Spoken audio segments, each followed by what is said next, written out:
All right. Hey guys, Physio Scout here. Today we are going through the weekly roundup, which will be a new thing, and I am here joined by Jared Winston. You want to give yourself an intro real quick? Hello, everybody. Coming live from the US of A. I'm sure nobody knows where I actually live, but one of the closest major cities to me is New York City. So I'm in the northeast part of America. And yeah, happy to be here with you, Sirhan. So excited to get into the stuff.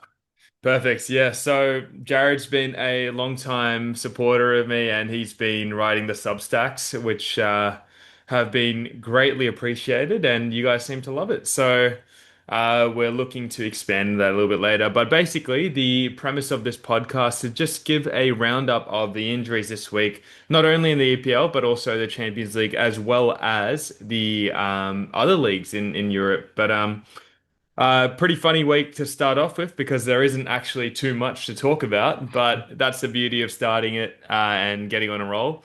So yeah, let's give an intro of who we are, just quickly. So my name's Sirhan, Physio Scout. I've been running this account for a couple of years now. No, 3 years now actually, to the dot in March. So um, been on and off, which is the negative to this side. But I think as we go into the World Cup, we'll be extremely consistent and into the future.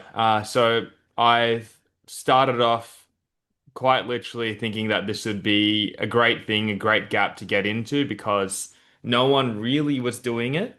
And providing that injury landscape and injury analysis and giving more real-time injury analysis prior to clubs getting to it was what I thought was a great gap that I could actually address, which has been pretty good so far. And it seems to be quite a lot of value in that. So thanks for tuning in. And Jared, do you want to speak a bit about yourself? Absolutely. Let's get this out of the way, though. And I am a longtime Chelsea supporter, so hopefully most of our audience is happy with that.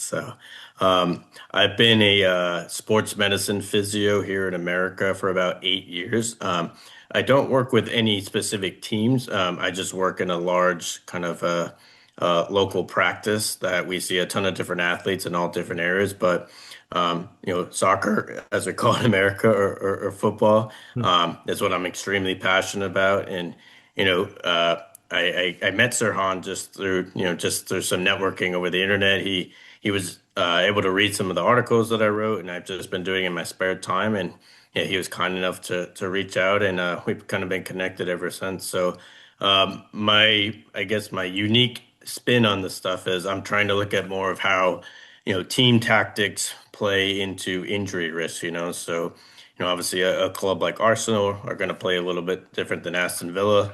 Does that affect injury rates? Does that affect the type of injuries? And that's what I've been kind of diving into for this current season. So, it's been awesome so far. Getting to know Sirhan a little bit more has been great. And I'm excited to see where the road takes us next. So. Perfect, perfect. And you've got an Instagram account that you're starting out that you want to quickly Yes. plug? Yeah, so the title of the Substack has been Football Physio Council. So if you go to Instagram at Football Physio Council, you will find me there. So please Perfect. join. Yeah, please check him out. He has a lot of valuable stuff, really good reads, and you'll see a lot of the carousels back on my page. So I'm sure you'll come across it one way or the other. But yes, we did have a lot of trouble with getting into this recording. But Zoom in terms of the uni account as well as trying to find other ways, but we do have 35 minutes or less. So there will be we'll figure that out prior to next week, but just a premise, you'll see Jared's face quite a lot. There might be different guests, but he will be a mainstay. So get used to his face, and you'll see him around. Anyway, yes, shall we get into it? So first week of the EPL that we're going to talk about was not an eventful week as we spoke about. Um, in the Champions League last week, only one English team avoided defeat, which was Arsenal drawing at Leverkusen. But City lost 3-0 to Real Madrid. Chelsea lost 5-2. Newcastle drew 1-1. I mean, we can just roughly speaking, talk about that. Do you have any immediate thoughts straight away? Yeah, it's always an interesting debate over the last several years. It's like, is the Premier League too tough? Is it too demanding? Does it impact these teams and in these big competitions? And and obviously this is just just the games from this week, but it's hard to argue against it at times, especially when some of these teams look sluggish and they're just, they just look slow and then that it impacts obviously the rotation and the weekend and the week before. So you mix an FA Cup, it'll be interesting to see how this next week turns out. But especially just at the back end of a busy season. These teams have played a lot of intense minutes so far. A lot of these players have played a lot of intense minutes. So yeah, it'll be interesting to see how the second legs go and also just how managers handle it. I mean, like I Yeah. said, you know, Holland's kind of been off and on rested recently. Does that continue because they're down 3-0, or does Pep say, hey, we got a shot in this. Let's go for it. So yeah, definitely excited to see how this next week turns out. Yeah, for sure. And as we look into the Premier League results as well, a lot of this games have been quite low scoring. We've seen nil-alls, 1-0s, 3-1s is probably the highest scoring, which is Man United, Aston Villa. But it has been that might be the fatigue coming into play, but that's something we'll touch into a little bit later. I mean, we'll quickly wrap over the week results. Arsenal 2-0 against Everton, left it late with Max Dowman creating history. West Ham 1-1. City just couldn't find a way past, and Haaland, as you sort of alluded to, his rhythm has sort of just been a little bit more sluggish recently. Wilson was back in the 0-0 Forest Fulham game, which is something we'll talk into a little bit later. Chelsea was lost 1-0 to Newcastle. Palmer, again, another talking point a little bit later. Palace 2-2, and we had Liverpool 1-0 and United 3-1. Um, just prior to getting into the injury talking points, we do have a little thing that Philip sent in was, are you going to bring back the Substack posts? As we sort of alluded to earlier, as long as Jared agrees, that is a thing that we're going to bring back. A lot of you guys found it quite interesting, especially the tactics element that contributes to injuries. So something, as long as you guys are happy to have it, I think I see quite big value in those posts coming back. So yes is the answer. They will be coming back. Jared, do you want to point out a little bit, or maybe just talk about, I guess your viewpoint into injury analysis game as well as just general play, just real quick. Do you want me to focus on the weekend games or more of the Substack stuff? Substack stuff. Okay. Yeah, I mean, there's a lot of good research coming out in terms of, how the game has changed a lot in the last, let's call it 20 years. And what's interesting is, immediately people kind of be like, well, there's more games, there's more competition, stuff like that. But in all reality, the research would say that it's the intensity of these games which has changed. So when you look at like the top players and the top minutes, between today and 20 years ago, it's roughly about the same, which I was a little surprised to see. But I think if you watch the game a lot, yeah, you can see that, teams like Arsenal, Newcastle, Man City, over the last several years, they're high pressing intensity teams, and that's obviously changed like how the game is played. But from our standpoint as sports medicine professionals, yeah, that's obviously made for more injuries, more load management, stuff like that. And although not working with the pro sports room, we obviously don't have their inside data, but we know there are a lot of different ways to track these metrics to hopefully reduce injury risk. And I'm sure just the physios working with these teams are just taxed day to day with, again, changing intensities, amount of minutes these players are playing, and just all the travel involved as well. So that kind of what got me intrigued at looking at that side of it. And it's been very interesting to read into so far.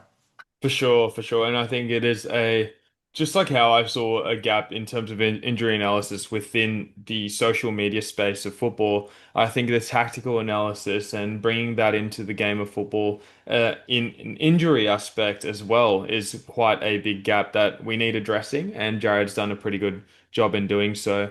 So, Yes, well, let's talk about more so the weekend play and maybe the current talking points at the moment. Just because there hasn't been much injury stuff in the last week or so. But probably the biggest takeout and the biggest question is Jurrien Timber's injury. And looking into that, Arteta wasn't really specifically talked or asked about the injury after the game. However, I saw two sort of talking points. He was holding his groin towards the end of well, when he was coming off the substitution. And earlier in the game, he got caught in a challenge, which we saw the physio doing ankle tests on him. As I looked into the footage, more a lateral ankle sprain from just based off video footage. However, there is also that groin possibility as well. So, two things we actually need to keep in mind of. Which one, we're not actually too sure. But Jared, do you want to just based off your experience, maybe lateral ankle sprains and groins, how do they usually recover? And I guess, will he be out for a long time, just based off your knowledge? Yeah. Well, so I mean, just in general, when we're looking at athletes' profiles, we know, there's a strong correlation between like hip strength, hip flexibility, stuff like that, and just, you know, putting the athlete at risk for an ankle sprain. So also, I mean, if you've ever played any sport, you tweak an ankle, stuff like that, that obviously is going to change how you're running, how you kind of approach tackles and passing and stuff like that. So it'd be, it's always curious when you kind of take all these factors in, because we watch a game and it's like, all right, boom, someone gets tackled. Yeah, like we know how they got hurt. But when there's kind of these kind of slow buildup injuries, it really gives us a chance to look at all the contextual factors. People have been chattering online that, yeah, Timber looks weary, looks tired. He hasn't played great over the last few days. So how come Arteta hasn't played Ben White a little bit more? So that's, what we'll try to dive into more as we continue with this podcast. In terms of the specific injury, he didn't have any, I guess, like moment when he was sprinting and he kind of pulled up and held his groin. It may just something he felt some tightness or discomfort on. That can be more of like a week timeline. Obviously, if we go into a grade one or grade two, that's when we're looking at like that 2 to 6 week window. Unfortunately, with Arteta, he doesn't seem to give a lot of information on the injury standpoint, so we may be doing a lot of guessing. But judging by just how it kind of transpired over his minutes, I'm gonna guess he's in kind of that 1 to 2 week range, based off what we know. Yeah, I mean, I would probably agree, just based off the injuries themselves. They're quite prone to injury, especially the groin in footballers. So I would have to agree, just based off how he was looking, and I think it's more of a discomfort. It can be fatigue management, like in terms of fixtures building up over time. It could have left him to being fatigued in those muscular areas. However, yeah, I don't have big concerns over his timeline and how long he'll be out for. Lateral ankle sprain, like that specific movement and how it happened was quite unfortunate as well. And it wasn't a big twist. Not that that matters in terms of the diagnosis and prognosis of the injury. However, it didn't look anything too sinister. So I wouldn't be too worried if I was an Arsenal fan. It is something to look, I guess something to keep your eyes on. However, I would say 1 or 2 weeks max as well for either or the injuries, even if he had both. So, yeah, Yeah, yeah, just to interject there, we've seen this a few times over the last several weeks. Harry Wilson for one of them, as well, but also Nico O'Reilly, where yeah, these guys get these like in-game ankle twists. They kind of carry on for a little bit, and then maybe 10, 15, 20 minutes later, yeah, you just see they just can't continue for whether it's just pain in that region or it starts to affect other areas of the body. So that's been a more common injury over the last few weeks that I've noticed. for sure, for sure. And I guess let's talk about Harry Wilson now that people do have him in their fantasy teams or probably have taken them out now. He initially picked up that ankle issue against Spurs on the 1st of March and missed the following 2 games. However, he was back in today or last night's game, depending on when you're watching this. Um, and yeah, like just like you alluded to, it was more of a precautionary measure. And I guess, yeah, lateral ankle sprains, they can be initially quite painful, but you can recover from them quite fast. So, just adding on to that, did you have any immediate thoughts, or was it pretty much, what we talked about? Oh yeah, I guess two side notes too, just to kind of connect that. Yeah, we both play FPL. I'm going this whole season, no Haaland or Salah, and it started rough, but it's going better. But we'll tie that in a little bit, but probably not too much. Sirhan kind of mentioned too the time difference is funny. Whenever we communicate, because I'm in America, he's in Australia, he's going to bed and I'm just waking up, stuff like that. So the communication has been challenging, but we persevered through. So Yeah. but yeah, no, Harry Wilson back in the match, which is really good for I guess the blank game week 31 coming up. But like you said, I think sometimes it's more pain and swelling management versus actual like structural injury. That seems to be the case. Um, it's also, a big part of it is, who do they have to fill in his position to? Does the manager feel comfortable with? Yeah, maybe he's okay, but yeah, let's maybe rest him a little bit. We got guys who can fill in for him pretty well. So, luckily, it doesn't seem like any long-term structural issues, and hopefully, he continues to be the exciting player that he's been so far this season. For sure, for sure. Yeah, he has been awesome this season. So, great player to watch, and I would love to see Yeah, more of him. Especially going into the summer where he needs a move now. So, or yeah, he might yeah, I stay. guess Who so. knows? Who Yeah, knows? I guess we'll talk more so in terms of the niggly injuries and maybe the on and off stuff. Let's talk about Haaland, as we alluded to earlier. Maybe no specific major concerns, but a little bit of a gray zone in terms of his on and off injury. Like it seems like he's not as explosive as previously, and Pep's sort of making comments like, we'd like for him to be back, right?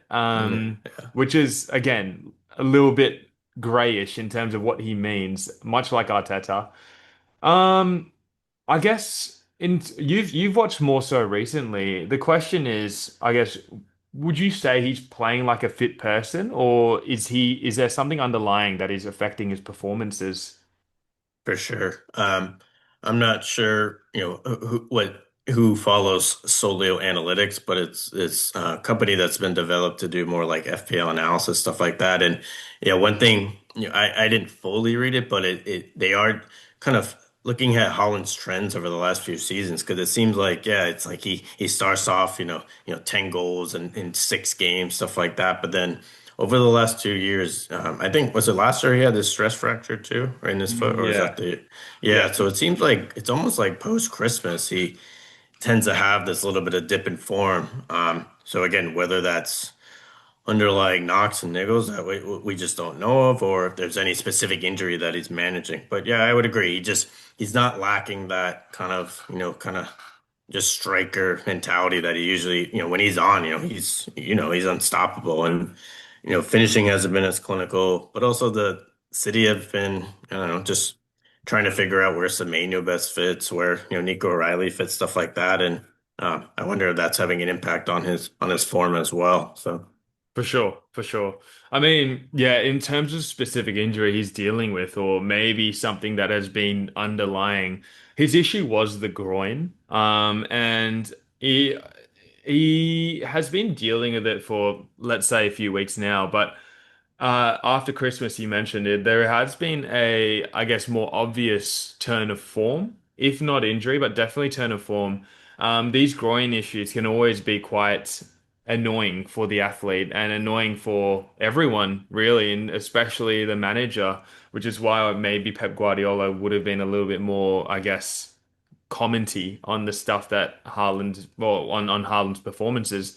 But yeah, these groin injuries can be quite niggly, and especially when we look into cases like, I guess, the area of Lamine Yamal as well as Cole Palmer, which we'll talk about a little yeah, bit now.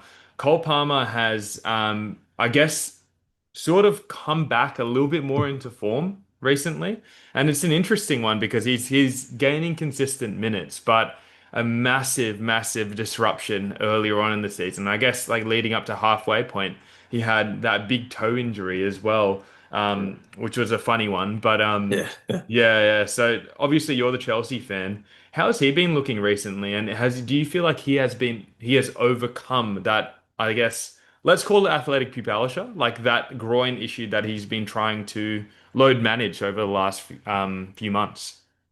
Yeah, absolutely. And I think what's fun about being a physio and an EPL fan or just football fan is, yeah, we obviously don't get all this, inside data from the medical team. So we're almost playing our differential diagnosis from afar, which is cool. But yeah, like you said, it's fun to take different clues and context and quotes to say, okay, maybe it's this, maybe it's that. So, and like you said, I think the athletic pubalgia is what he was dealing with as well. So, also good timing just with the manager change. You know what I mean? Like, Mm. um, I think that he's been playing his more natural position, more on that right wing a little bit. I think that's helped a lot. And yeah, it seems like in terms of just they don't seem to be load managing him as much. And he does, he's still not that Cole Palmer breakout from what we saw a little ago, but little by little we're seeing him regain his confidence and regain some form. Especially like I said, as he's been playing his more kind of preferred position out of that right wing.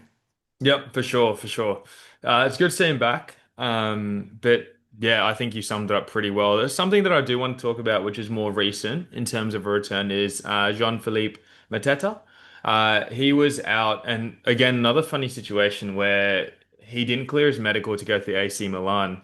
And he's been out since late January with a knee issue. And he's been dealing with it a lot over the last couple of months, but in terms of specific comments about the actual injury, there actually hasn't been too much. But he returned off the bench against La Marca. I can't even say that, but Yeah, something probably a like great that. team. Yeah, Yeah, yeah, yeah. yeah. But he's been medically cleared. However, in terms of his return, and I guess more so his diagnosis, we don't actually have too much on it, but when something like that happens, my mind tends to go more cartilage meniscusy, where when we don't actually have a diagnosis that gets brought into the media, if you say it was a ligament, right, you would most likely hear about that in the media. However, when we're dealing with a couple months, we're looking more in that cartilage irritation, meniscusy type injury, and maybe there must have been swelling that that didn't subside. There might have been, again, that surgery discussion, which we talked about. But again, with athletes, if surgery isn't indicated, that's something we do tend to avoid. And we did see that conservative management was followed. Um, in terms of his return, would you say Palace now drip feed him in, considering if we actually assume it's a meniscusy cartilage type injury, or do you think he's just chuck him in? Is he a starter? Yeah, no, Pals has been through an absolute roller coaster over the last few months. Mm, And actually, funny enough, Daniel Munez, his teammate, same thing. Kind of, there's no specific mechanism or injury on the field that we really saw or was obvious. And yeah, he ended up having a procedure as well. So it's interesting that, because I would agree with both cases. It does seem to be more cartilage, kind of meniscus type thing. So it's interesting that one player was managed conservatively, non-operatively, but then Munez on the flip side, same exact team, did actually undergo surgery for what we presume would be the same thing. So I think just in terms of right now, I don't know. Strand Larson is like decent since he's joined Palace, so I wonder if that is a blessing in disguise to say like, all right, Larson's been playing pretty good. He seems to be gelling quickly with the team. That gives him an opportunity to manage his minutes a little bit more conservatively coming back. mm, At least from a team perspective, I would not be shocked if he continues to be coming off the bench. I'm not a full Crystal Palace fan, honestly, so it'd be interesting to see how fans think of terms of like who has been the better striker the last few games and what they think will going forward. But I think just from a medical standpoint, yeah, because he's been dealing with this for so long, it makes sense that they stay a little bit more conservative with his return, especially with their Europa Conference League games and stuff like that. for sure, for sure. Yeah, absolutely. I do tend to agree. And we'll see how he probably will be fed in, but with that other striker that they bought in January for a lot of money, you would assume that they wouldn't play that risk, especially with such a valuable asset. So you might see him play, minutes in Premier League, Conference League, but I don't think it'll be a straight 90 minute starter straight away. He never really was anyway, but Yeah. So we'll move on. Yuri Tillemans is something that I actually didn't end up reporting on, but have gotten a lot of questions from Villa fans, and it's how they see it as more of like a mysterious case. When is he back? What ankle injury actually takes this amount of time? Um, so he suffered it in late January, and I guess there wasn't really too much on diagnosis again, which is why this account was made. But yeah, Emery at the time said 8 to 10 weeks, or more so 10 weeks region. Um, I guess I'll talk more about it on this right now. The best diagnosis we can give without actually looking at the footage. I was on holiday, by the way, so that timeline Okay. we usually Yeah. tend towards a more high ankle sprain, syndesmosis type. I do know that it was after a challenge, but yes, so that is the timeline that we do tend to see with the high ankle sprain. Sometimes with surgery, it does extend to that 12-week mark, but we have seen more reports recently that he is going into team training and he's participating, which means it is very good news for Aston Villa fans, but also I guess football fans in general. But yes, he is looking like he's tending towards a return. I guess the question for you, Jared, is with high ankle sprain, syndesmosis, I guess they tend to be a little bit more techy in terms of return. How do you sort of see his performances come in when he does come into play? And do you feel like this is out of the ordinary or quite ordinary in terms of timeline after that type of injury? Yeah, I would agree. Because yeah, you obviously think of, okay, was it more of a, lateral ankle ligament issue? Yeah, I'd be shocked if it was that, like you said, based on the timeline. So, I mean, in terms of like return to his team, I mean, they've definitely struggled without him a lot. He seemed to be like kind of the engine for them getting him into this top four position. But yeah, since he's been out, they've really struggled. So.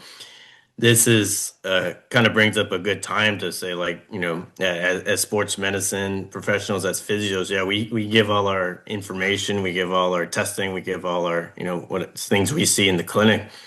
But at the end of the day, the manager has to decide, based on our assessment, what the risk is, So he may say, "Hey, we're fighting for top four, we're fighting for Europa League. Like, is he cleared to play? Then we might see him come back, 75, 80, 90 minutes right away. You know what I mean? Mm. Where in reality, is that always the best case?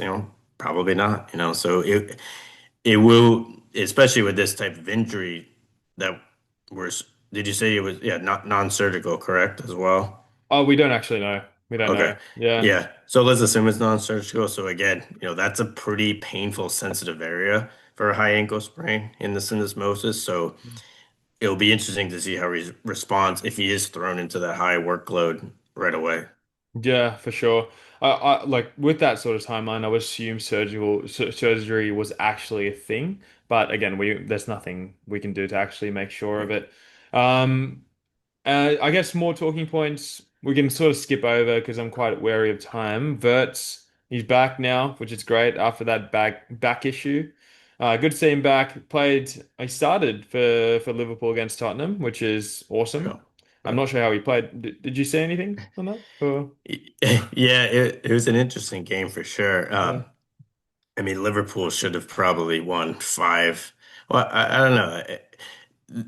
They definitely missed some opportunities for sure. He was okay. I mean, yeah, I would, he's obviously been a up and down player since he started. He was just starting to catch pretty good form, until this back injury occurred. So I thought it was okay. Nothing too special. But when Salah and Ekitike came on, man, they could have each had two goals themselves. But yeah, yeah. obviously Tottenham played hard. They fought well, so they well deserved point for them. Yeah, it's quite funny. I saw Igor Tudor slapping some other Oh bald yeah, guy on the yeah, head. So yeah. not Arne That was Slot, funny. Yeah, but it's like, oh, my bad. Yeah. sums up Tottenham at the moment, I think. Pretty much, yeah. Sorry, Tottenham fans. Anyway, let's go over a couple things. I guess fixture congestion is this is going to be a talking point every season, to be honest. Like, I don't think the football associations have too much. concern over this, if I'm being completely honest, because their main concern would be more revenue based. However, I guess it is a talking point. The broad summary of this is yes, it is quite a lot of fixtures for these players, especially players playing in World Cup coming up, Yeah. Champions League, all the European competitions, as well as their own domestic leagues. It's always going to be quite a lot, especially with training in between that too. So freshness, sharpness, you could already see in the March, April, May back end that goals are becoming less. Yeah. And I guess people aren't playing to their match sharpness earlier in the season. Some people may peak, but for a general sense, you can see that teams are quite tired. We'll talk more about that a little bit like another time. I guess more of a talking point in the last 2 weeks is that Rodrygo injury as well. He suffered that torn ACL and meniscus on the 3rd of March. He'll be out for the rest of the season and the World Cup, which is awful for Real Madrid and Brazil fans. He had only recently returned with a muscle injury, so. Um, could they have contributed to it? Maybe, maybe. I think there is always a biomechanical lens that you can put on and saying that, oh, okay, like I'm a little bit hesitant to use this muscle or this leg. So maybe the knee may take load, maybe something else may take load. You can see a lot of these in these players, especially Alphonso Davies. You can after his return from ACL, you can see all these muscular niggles that he's getting. There is that element, but sometimes it is just plain unlucky, especially with a major injury like that. I guess what's your take on it? Did you see it? And I guess your overall comments for Real Madrid and Brazil fans. Yeah, for sure. I think just to quickly piggyback on something you said, I'm curious if some of these non-surgical approaches with players' injuries this year, most notably, Palmer, Mm, Mateta that we talked about, the World Cup has to be on their mind. You know what I mean? mm, Like, if you're out 6 months from a knee surgery and that puts you out of the World Cup, yeah, I can understand why a player might not want to do that. So again, from a sports science, sports medicine perspective, that adds to the challenge, adds to the context of these injuries. So but yeah, obviously, anytime anyone has an ACL injury in any sport, really, just devastating. You know what I mean? And like you said, in front of the World Cup. So, there's plenty of research to back that. Yeah, if there's some decreased neuromuscular firing of the muscles around the knee, it does put players at a bigger risk for these type of injuries. for So sure. again, like you said, sir, and like sometimes you could literally do everything in the world perfectly correct and doesn't matter, you still get hurt. So, um, but I wouldn't be shocked if there's some of the risk that he had going into before the injury was again increased with the issues he was dealing with in those different areas. So, Maybe, maybe. We'll never know. And just like basketball, like you can literally do all the right things and then have a lateral ankle sprain by stepping on someone's foot. There are these sort of instances where it is just plain unlucky. So. It's unfortunate for Rodrygo, especially going to the World Cup. Brazil, massive nation, especially being in the Americas as well. But yeah, it's just a long process, which I'm sure he'll have the right team around him to do. Anyway, just quick ones prior to getting into just a couple questions. We have Sven Ulreich, who had an adductor muscle injury. We had Urbig and Bayern with a concussion. Musiala re-injured the same ankle. And also Alphonso Davies. So a lot of Bayern players actually picking up yeah, hamstring injuries. Well, he did picked up a hamstring injury, but he'll be out for 2 to 3 weeks as well. So more minor concerns than anything out of all of that. And I guess Gavi isn't a new injury, but it's a major return for him as well after coming back and against Sevilla after meniscus injury. So good news and bad news. But yeah, I guess we'll look into more of the questions now that we only have 5 minutes left. Um, real quick, yeah, Sirhan. go on. If anyone's interested, one of the Substack posts that we did and it was featured on Sirhan's page was on Rodri's return post Mm, ACL. So I think that ties in a lot of the concepts we're talking about here. So definitely go check that out. It seems like Rodri's turned the corner. It seems like he's finding his rhythm again. But yeah, he was dealing with those same like hamstring issues for the beginning part of the season. So. If you're yeah. interested in reading more about that and just ACL return in general, go check that out. For sure. There's an easy read on my account on Physio Scout, but there's also a more in-depth read if you like that more article format on the Substack, which you can find in the link tree in my bio, which goes to both our pages. So, yes, questions. Now that we've wrapped up the week, we have a question from Harong. Are Arsenal winning the league despite the Ødegaard injury? Are Arsenal winning the league? I mean, it seems like that's the case, right? But that's current. From a Chelsea fan yourself, what are your thoughts? And I guess just quickly, the Ødegaard injury, how does that play into effect? Yeah, no, he's been again in and out of the lineup. There's some Arsenal fans online who seem to think they may be better without him at times. You know that he may slow up the tempo a little bit too much, stuff like that. But yeah, as a Chelsea fan, I mean, it'll be a tough few months if we have to see Arsenal lift the trophy. So definitely. Yeah. But then again, it's like I don't want to root for City either, so it's yeah, it's kind of a lose-lose either way. But we'll see what Yeah, happens. I think you have to root for City in this situation, unfortunately. But Yeah, it is what it unfortunately, you're is. probably right. You're probably That, right. that's the beauty of being a neutral fan in the Premier League. But Yeah, I'm a Bayern supporter, just for reference, which sucks with the injuries, but we're doing quite well. So, yeah. um, quick question from the nutrition psychologist: is there an increased prevalence of ACL injuries in football? I'll quickly touch base on this. I think with ACL injuries, they are very big news. So we do tend to hear about them quite a lot. And it does seem like whenever it happens, that feels like it's a talking point. But for the most part, from what I've seen, we've actually decreased in the prevalence. And it's an interesting point of view because with all this news surrounding it, it does feel like there is a heightened sensitivity towards that news. But in terms of what we can see from the stats, is the same, if not less. So again, it depends on which leagues we're focusing on, but ACL injuries, we've got better teams, better structures around players to be able to support them. And I guess better fields. Everything is now heightened in this day and age with technology, fields, coaching staff. It's something that is interesting to talk about, but I think overall we're seeing quite a bigger drop, if anything. But yeah, anything you want to quickly comment on that? No, I mean, just for time, I'll just say quickly, it'd be interesting to compare American football that I Hmm. watch it in the United States versus just football, because yeah, there seems to be a high number of tears in American football. So that might be an interesting topic for us to dive into as well. So, and yeah, artificial surface versus Yeah, natural grass is a big debate over here. So that yeah, for sure. maybe for future pods. Yep, yep. I've torn both my ACLs on AstroTurf for Oh, artificial geez. grass, so definitely a talking point. But I would love to go into further questions and further questions about both of us. But I think just for Zoom time elements, I think that's a wrap. We'll look into more time next week. But just Big because market tease. Yeah, you got to stay tuned for the next episode. So, that's right. That's right. So, thanks for tuning in. You can find more videos on this every week. Just check out the YouTube channel. Check out Jared's accounts. I'll put a link in the description as well as Instagram page when this gets uploaded. But thanks for tuning in. And if you do like this kind of style, please let us know in the comments below. Please subscribe, like, let us know. But again, thanks for listening. Thanks for tuning in.